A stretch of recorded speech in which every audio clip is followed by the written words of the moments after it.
Fala pessoal, tudo bem com vocês? Espero que sim. Bom pessoal, dando continuidade ao que a gente comentou no início do nosso quarto estudo dirigido, que é acerca de identificação de micro-organismos e ou seus produtos nos alimentos. Então agora nessa videoaula, dando continuidade, vou falar de mais algumas técnicas, tá? Que são empregadas na identificação de micro-organismos. Perfeito? Então, bora lá. Bom, pessoal, então, dando continuidade aí, essa parte de determinação de micro-organismos e seus produtos nos alimentos, vamos lá. Vamos falar o primeiro método que a gente vai estar falando hoje, o chamado método de reação em cadeia da polimerase, também chamado de, vocês podem encontrar, como amplificação do material genético, amplificação automaticamente do DNA ou do RNA, tá? Uma técnica, também o pessoal fala, fazendo com que utilizando as iniciais, da Polymerase Chain Reaction, que é o nome, dessa técnica em inglês, você teria o seguinte, que é o chamado PCR, essa técnica que tem sido utilizada, comentada também aí hoje muito no âmbito da identificação dos micro-organismos aí do SARS-CoV-2, o responsável pela Covid-19. Bom, é claro que é utilizado na clínica não só para identificar o SARS-CoV-2, tá? É utilizado para identificar outros micro-organismos aí, por ser uma técnica que tem um grau de confiabilidade bem interessante. Perfeito, pessoal? E como é que consiste essa técnica? Bom, pessoal, como eu disse, eu não vou adentrar a detalhes da técnica, tá? Afinal de contas, exigiria um conhecimento prévio de vocês de biologia molecular, que eu não sei se vocês detêm esse conhecimento no momento. Então, o interesse aqui é vocês entenderem mais ou menos como essa técnica funcionaria. Bom, então pensando no seguinte, no caso de uma amostra de alimento, você tem uma amostra de alimento e você quer saber se determinado micro-organismo que é responsável pela deterioração dos alimentos, ou que pode causar uma intoxicação, enfim, esteja presente naquela amostra de alimento. E como você faz isso? Então, você vai utilizar, então suponha, você tem lá naquela amostra, você vai levar a lise de possíveis células que esteja ali, ou seja, quebrar, fazer com que aquele micro-organismo que esteja ali presente, mesmo fazer um tratamento com aquela amostra, de forma que caso se tiver algum micro-organismo ali, ele vai fazer o quê? Ruptura dele, vai lesionar a célula, então vai estourar a célula, usando um português mais assim, mais acessível. A célula vai ser estourada. Uma vez que a célula estourar, ou seja, você abrir a célula, o que acontece? Você vai estar ali disponibilizando possivelmente o material genético. Então, vamos imaginar que esse micro-organismo ele tenha como material genético o DNA, que também é o material genético, por exemplo, principal das nossas células também, Bom, então suponhamos que seja o DNA ali presente. Bom, e aqui então isso aqui é o DNA. Então o que isso acontece? No primeiro momento, você vai colocar dentro desse, esse aqui é o aparelho, que faz esse PCR, essa identificação em cadeia da polimerase. O que então ele acontece aqui? Você tem algumas etapas, tá? Que vai acontecer aqui. Tem a etapa da desnaturação. O que é essa etapa da desnaturação, essa etapa aqui, Jardel? Você faz com que essa amostra de DNA, que ela está ali ligada uma célula na outra, você vai fazer um tratamento através de aquecimento, fazendo com que, e enzimático também, presença de enzimas, que fazem com que essas duas fitas do DNA separem, como a gente pode ver aqui, ó. Então, voltando, se você tem uma amostra de alimentos, e aí você quer saber se você tem ali o micro-organismo tal, você leva primeiro um tratamento de forma a lisar, se tiver células ali, elas vão lisar, elas vão estourar. Estourando, elas liberam o material genético dela, perfeito? Aí você pega então essa amostra agora com o material genético exposto e você faz um tratamento, de forma enzimática, juntamente com o calor, de forma a separar essas duas fitas, tá? Então você promove a separação dessas duas fitas. Isso é chamado desnaturação. Bom, depois também dentro desse aparelho você vai disponibilizar os chamados DNA primer, que são o que, Jardel? São pedacinhos de DNA que vai ser complementar, ou seja, que se ligam nessas fitas aqui de DNA, uma vez agora que elas estejam separadas. Então, uma vez que você então entra na fase de anelação, em que você abaixa a temperatura e permite agora que essas fitas, agora esse DNA primer que está no seu aparelho, ele se ligue nessas fitas que ficaram separadas agora.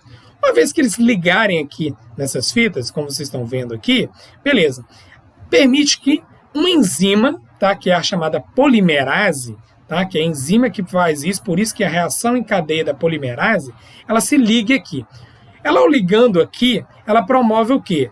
A construção dessa fita, como a gente pode ver nessa etapa aqui, tá vendo? Então ela vai construindo essa fita aqui, ó. E com isso você faz o quê? Que antes você só tinha uma cópia, né, do DNA, você agora passa a ter 2 cópias do DNA. Bom, só que isso acontece em ciclo, por isso é uma cadeia, né? Vai acontecendo em ciclo. De forma que quando você tem essas duas aqui, aí novamente você entra numa fase de desnaturação, separando as duas fitas. Você separa as duas agora. Então separa para cá e separa para cá. Depois você entra de novo nessa fase aqui, em que os primes vão se ligarem. Os primes ligam e você promove depois o elongamento dessas fitas. E ao final, o que vai acontecer? Você tinha uma, foi a 2 fitas e agora vão a 4 fitas, né, 4 exemplares do DNA que você está procurando. Por que você faz isso? Porque assim você consegue identificar quantos micro-organismos estejam ali presentes. Porque às vezes em algumas amostras, pessoal, por que, né, primeiramente, quando você está fazendo o teste para ver se você tem o SARS-CoV-2 responsável pela Covid-19, às vezes você faz aquele primeiro teste, né, dos anticorpos para ver se tem IgG, e ele não é tão confiável e tal ali, aí você vai fazer esse teste, que é um teste que tem um grau de confiabilidade maior. Por quê? Porque mesmo que você tenha apenas um micro-organismo ali presente, tem uma quantidade, não digamos um não, mas você tem uma quantidade menor de micro-organismo, essa técnica lhe permite, através desse elongamento do material e aumentando a quantidade desse material genético, posteriormente você identificar esse micro-organismo ali presente. Essa técnica, claro, pessoal, então tem sido utilizada de forma intensa na clínica, tá? Na clínica, mas também tem sido muito utilizada também nas indústrias alimentícias, através da identificação de alguns micro-organismos, nas indústrias, às vezes, destinadas à produção de remédio, porque também não pode ter algum contaminante, então você precisa identificar minuciosamente determinadas amostras, então você tem essas técnicas, porém o seguinte, ela é uma técnica que exige, né, um treinamento para as pessoas operar, né, esse equipamento, e é um equipamento também que exige um valor inicial na compra dele. Então, teria como essas desvantagens, né, essa técnica aí, por ser uma cara, exigir técnicas, um técnico, né, apropriado para isso, é um equipamento também que exige a manutenção tamanho dele, então tem todos esses contratempos aí na utilização da técnica, perfeito, pessoal? Então, o interessante é vocês entenderem dessa técnica aqui, gravar, o fato seguinte, se vier na questão perguntando a técnica de reação em cadeia da polimerase, ou também pode vir com a técnica de amplificação do material genético, amplificação do DNA, RNA, do micro-organismo que você visa identificar, ela é uma técnica que utiliza, uma técnica dita como uma técnica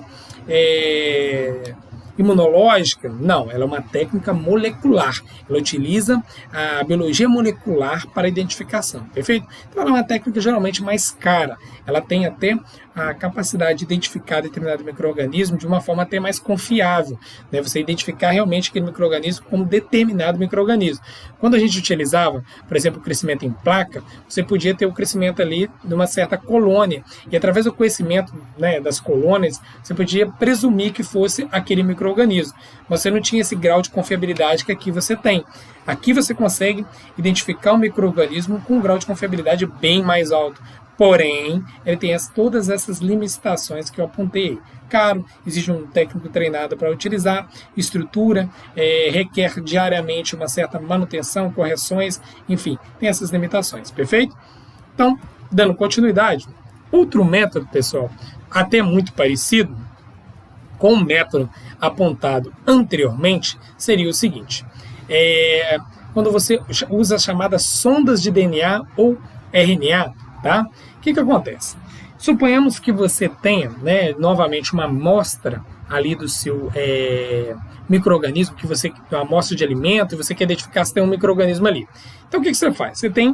Você pega aquela amostra, novamente lisa, faz um tratamento para você lisar aquela célula, ou seja, estourar. Se tiver micro-organismo ali, você vai fazer com que as células desses micro-organismos estourem, ou seja, ela se rompa, e o material genético, seja DNA ou RNA, fica exposto.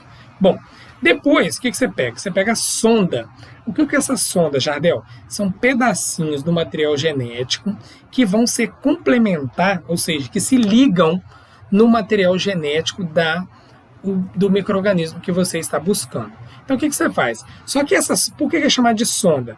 Porque esse pedacinho de material genético que você vai estar utilizando, ele está marcado com uma substância, por exemplo, radioativa, né? Pode ser um exemplo, uma substância radioativa.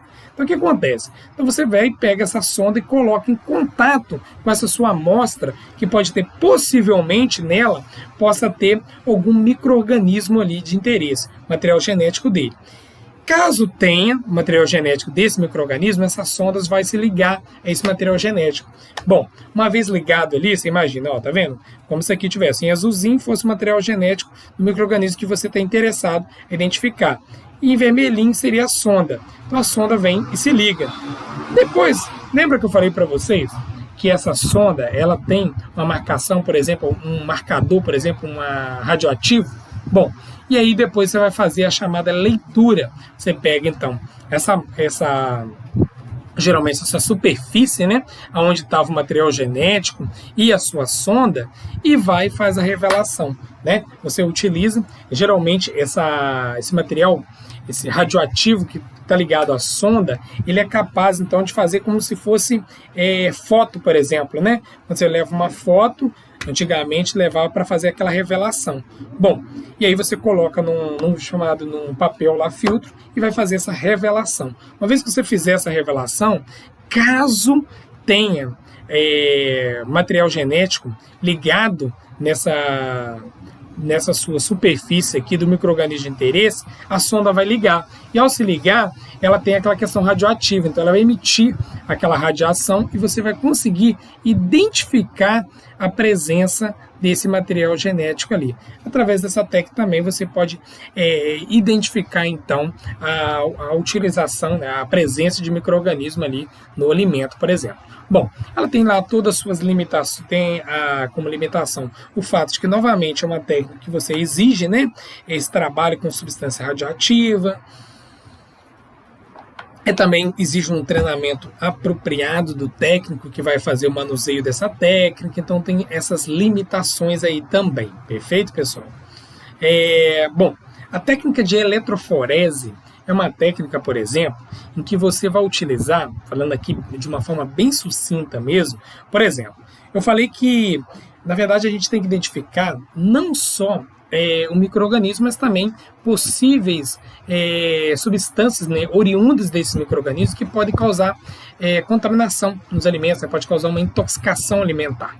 Bom, e o que acontece? Por exemplo, um caso de proteína, né? Alguns micro-organismos podem liberar determinadas proteínas, então se ele crescer no alimento, ele pode liberar essas proteínas e essas proteínas terem efeitos maléficos para a saúde humana da pessoa que vier consumir aquele alimento. Então, a eletroforese, por exemplo, é uma técnica que pode ser utilizada até mesmo para identificar, então, determinadas proteínas, por exemplo, presentes nesse micro-organismo. Como é que essa técnica acontece? Jardel, acontece o seguinte, ó, vocês imaginam que esse retângulo aqui, todo enroladinho, seja, na verdade, como se fosse uma fita de gel, algo como se fosse uma espessura de uma folha, tá? Porém, ele é todo formado por um gel de poliacrilamida. Esse gel de poliacrilamida, pessoal, ele apresenta uns poros, tá? Nele, bem pequeno mesmo naqueles poros ali, de forma que aquelas substâncias que forem percorrendo ao longo desses poros, essas substâncias elas vão passando por eles, as que tiverem dimensões diferentes, né, vão ficando, que tiverem dimensões maiores, vão ficando retidas na parte de cima, ao passo que as menores vão correndo para baixo, né, vai alcançando uma maior deslocamento ao longo desse gel de poliacrilamida. Bom, pessoal, Aí você então coloca essa sua amostra e vai identificar essa presença de algumas proteínas ao longo desse gel. Bom, além disso, além da diferença do tamanho delas, né, permeando ao longo disso, você também tem a questão de uma carga, tá? Diferença de carga, que você tem aqui uma carga positiva, aqui uma carga negativa.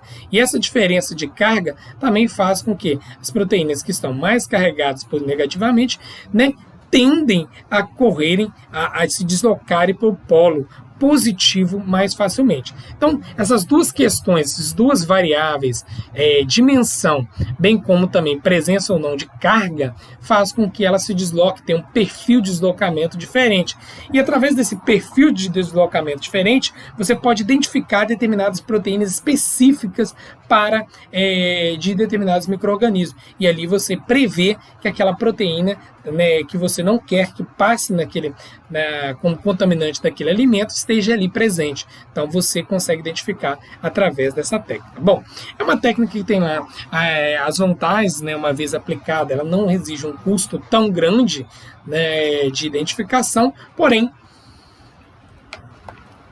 como você vai utilizar amostras pequenas ser aplicada ali, pode ser que naquela amostra que você vai estar utilizando, que você vai estar coletando para utilizar, ela seja, como eu vou dizer, não tenha o micro-organismo, porém no restante da sua amostra tem o micro-organismo. Haja visto você utiliza apenas uma pequena alíquota da amostra, então tem esse contratempo aí nessa técnica, perfeito?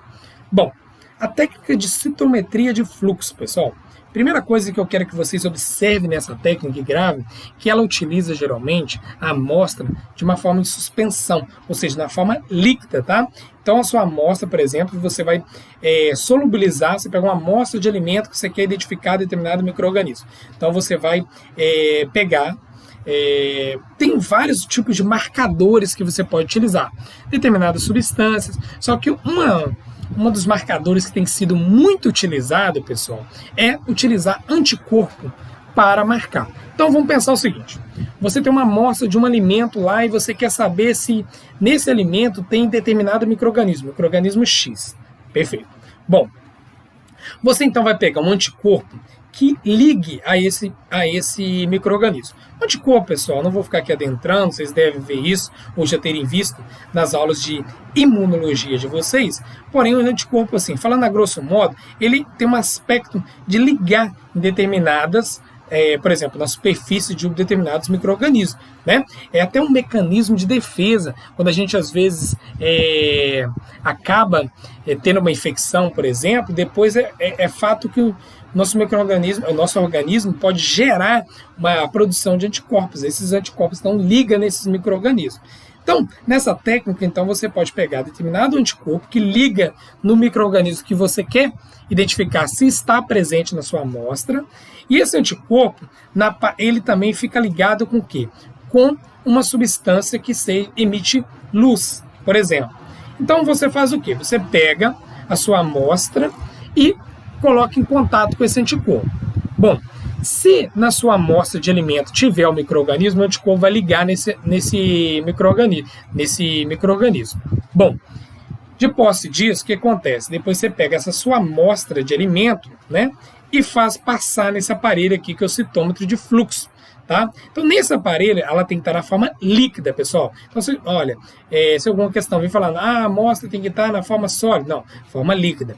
Uma vez na forma líquida, então ela é passada nesse aparelho, como se estivesse aqui, só a amostra, sample, seria a amostra, perfeito, pessoal? Ela vai passando, e aí, suponhamos, em vermelhinho, tenha o micro-organismo que você marcou com anticorpo.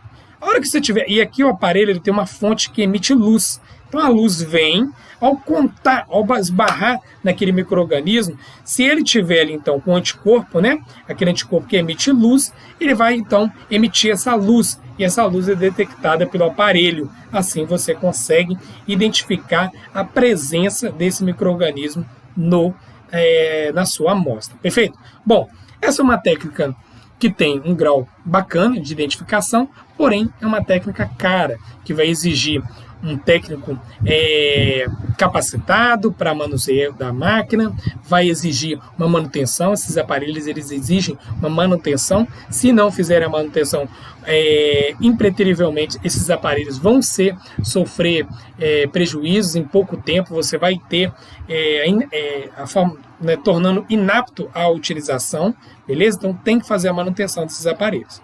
Bom, outro método, pessoal, para identificação de micro-organismos, e esse método aqui, provavelmente você já deve ter ouvido falar na clínica, é muito utilizado mesmo nas amostras clínicas, é chamado ELISA, pessoal. Uma técnica de ELISA, por exemplo. Então, o que acontece? Você pega a sua amostra, por exemplo, né? Você tem uma amostra lá e você quer saber se ela tem a presença de determinado micro-organismo. Bom, então você coloca a sua amostra numas plaquinhas, como essa daqui de baixo aqui, e cada plaquinha dessa tem um pocinho, como se fosse um pocinho assim. Então você coloca a sua amostra ali, né? Bom, se ela tiver determinado micro-organismo, esses micro-organismos vão ficar aqui retidos na superfície, né, no fundo desses pocinhos. Bom, depois de um tempo você deixa isso incubando, tá? Deixa incubando ali. O que é incubação? Já deu, deixar a determinada temperatura, né, uma temperatura fixa, por determinado tempo, para que aqueles se tiver micro-organismo ali, eles fiquem presos na superfície dessa plaquinha, perfeito? Depois disso, você faz uma lavagem para retirar aqueles micro-organismos que não se ligaram à superfície do pocinho, tá? Beleza. E aí você faz o quê? Pega um anticorpo específico, ou seja, um anticorpo que liga naquele micro-organismo que você pretende identificar e coloca nesse pocinho também. Ou seja, se houver micro-organismo ali, preso agora no seu pocinho, esse anticorpo vai vir e vai ligar nele. Por exemplo, então, suponhamos que esse pontinho vermelho seja micro-organismo, aqui você colocou um anticorpo, tá vendo? Nesse formato aqui de Y. E aí, esse anticorpo pega e liga nesses pocinhos. Uma vez que ele ligar ali, você faz de novo uma lavagem, que é para retirar aqueles anticorpos que não ligaram, tá? E aí você vem aqui agora e utiliza um outro anticorpo, é o chamado anticorpo ligado a alguma enzima. Esse anticorpo aqui, pessoal, na verdade, ele vai reconhecer o quê? Esse segundo anticorpo que você vai utilizar, chamado secundário, anticorpo secundário, ele não se liga, pessoal, não no micro-organismo, não. Ele se liga, na verdade, no primeiro anticorpo que você utilizou, no anticorpo primário. Então, uma coisa depende da outra. Se você não tiver micro-organismo na sua amostra, que você quer identificar, então, quando você botar um anticorpo, ele não vai se ligar a nada. Quando você fizer a lavagem, vai tirar. Agora, se você tiver micro-organismo preso na sua amostra, ele vai ficar preso na superfície. Quando você colocar o primeiro anticorpo, ele liga nele. Beleza. Quando você colocar o segundo anticorpo, esse segundo anticorpo agora vai se ligar nos primeiros. Bom, e esse segundo anticorpo, ele tem aqui, ó, acoplado, ligado, como vocês preferirem, uma enzima, tá? O que é uma enzima? É uma proteína que realiza determinada reação química, tá? E o que acontece? Essa enzima, então, ela utiliza determinada substância, ela quebra determinada substância. Mas nessas condições, pessoal, o que acontece? Essa enzima, você tratar agora, colocar o substrato dela, ou seja, a substância que ela quebra, o que ela vai fazer? Quando ela quebrar aquela substância, ela muda a cor do pocinho, do líquido, né, que estava ali na sua amostra. E quando ela mudar essa cor, então, olha, você nota que aqui ele estava azul, aqui ele ficou amarelo, é sinal de quê? Que naquele pocinho ali tinha micro-organismo. Ou seja, porque se não tivesse micro-organismo, o primeiro anticorpo não teria ligado. Se o primeiro anticorpo não teria ligado a nada, o segundo, quando você fizesse a lavagem, você tiraria ele. O segundo, quando você colocasse o segundo, ele não teria o primeiro para ligar. Então ele também não se ligaria. E aí quando você colocasse, digamos assim, o substrato, o alimento dessa enzima aqui, digamos assim, de uma forma bem mais simplória, ele não seria quebrado. Por ele não ser quebrado ali naquela condição, pessoal, não mudaria a cor do pocinho. E aí você identificaria que naquela amostra ali não teria micro-organismo. Agora, se houve a mudança de cor, ali teria micro-organismo. Então a gente vê aqui nessas placas, por exemplo, olha, onde está branquinho aqui, ó, você não teria a identificação do micro-organismo de interesse. Nesses que ficaram azulzinho, que houve a mudança de cor, por exemplo, você tem a identificação do micro-organismo. Assim você consegue identificar, olha, naquela amostra que eu testei ali, não tinha micro-organismo, mas nas daqui tem, então você conseguia identificar. Bom, é uma técnica que é relativamente simples, não é cara, porém ela tem os contratempos, ela exige etapas. Por exemplo, ó, você tem que colocar aqui primeiro a amostra, aí você tem que incubar.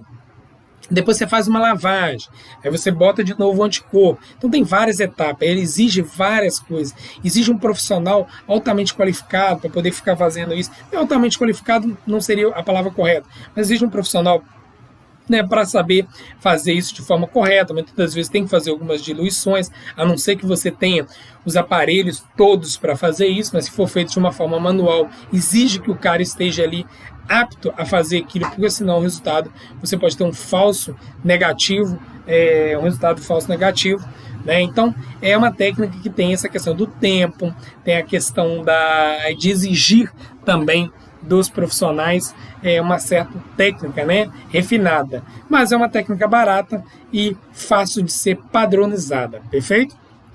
Bom, a técnica de radiomunisaio é uma técnica que eu vou dizer que assim, ela é muito próxima do ELISA anteriormente que a gente fez ali.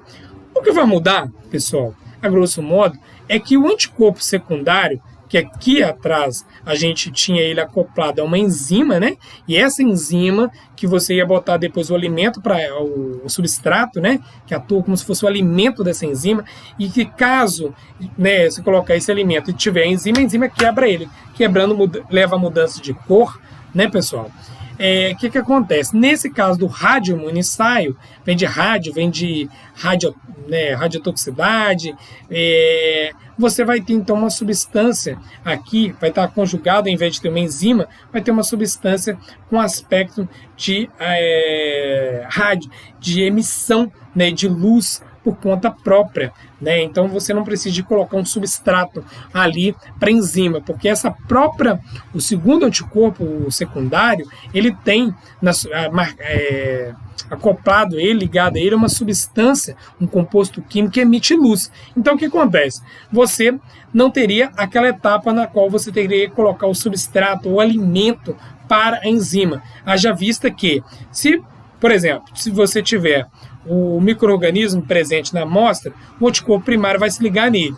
Bom, quando você colocar o anticorpo secundário, o secundário vai se ligar aqui nesse anticorpo primário. Quando ele se ligar, ele tem acoplada a ele, ou seja, ligada a ele, uma substância que emite luz. Então, essa substância vai emitir luz, você vai conseguir identificá-la ali no pocinho e ver que naquela sua amostra tinha micro-organismo. Perfeito, pessoal? Bom, pessoal, era isso que eu tinha para falar para vocês acerca das técnicas. Bom, como eu falei de uma forma bem superficial, mas é o que vocês realmente precisam saber. Então, o que eu preciso saber? Já deu para essa prova e tal. Quero que vocês saibam como acontece cada técnica. Por exemplo, a técnica de ELISA, ela utiliza então uma substância radioativa? Não. É a técnica de radiomunisaio que utiliza. ELISA não. ELISA utiliza uma enzima acoplada ao anticorpo. Então, você tem que saber essas diferenças. Quais são as vantagens de cada técnica? Por exemplo, aquela técnica que a gente estudou na outra videoaula, que era a contagem padrão em placa. Qual era uma vantagem dela? Ela consegue identificar apenas micro-organismos viáveis, ou seja, vivos, porque somente micro-organismos vivos vão conseguir multiplicar e formar colônias, né? Qual a desvantagem da técnica, por exemplo, essa contagem de placa? Ela, né, por exemplo, já que se ela tem como uma vantagem só identificar micro-organismo viável, ela tem como desvantagem que se você quiser identificar um micro-organismo que não seja viável, ou seja, um micro-organismo que possa estar morto, mas ainda assim comprometer a saúde humana, você não vai conseguir. Então, cada técnica vão ter suas vantagens e suas desvantagens. Outra questão, se alguma das questões falar assim, pessoal, todas as técnicas utilizadas, né, para identificação de micro-organismos apresentam um grau de confiabilidade 100%. Não, pessoal, isso é errado. Todas as técnicas apresentam limitações, tá? E aí, de acordo com o produto que você está comercializando, de acordo com o capital que a empresa tem, de acordo com várias outras variáveis, a empresa vai estar adotando determinado técnica para identificação de micro-organismos e ou seus produtos. Bom, pessoal, então era isso, pessoal, que a gente tinha para comentar aqui nessa aula, tá? Acredito que eu passei, né, por essas técnicas de uma forma mais superficial, haja vista que tais técnicas, para aprofundar mesmo, exigia maior, né, alguns detalhes de algumas disciplinas, as quais eu não sei se vocês ainda já tiveram. Enfim, de toda maneira, vocês não serão prejudicados. Afinal de contas, o que eu quero que vocês realmente entendam e levem disso aqui são os conceitos básicos, os princípios dessa técnica, das técnicas empregadas e a maneira quando deve ou não se deve aplicá-las. Então, entendendo isso aí, vocês não vão ter dificuldades para o exame, não. Perfeito? Um abraço a todos. Qualquer coisa também estou à disposição. Forte abraço.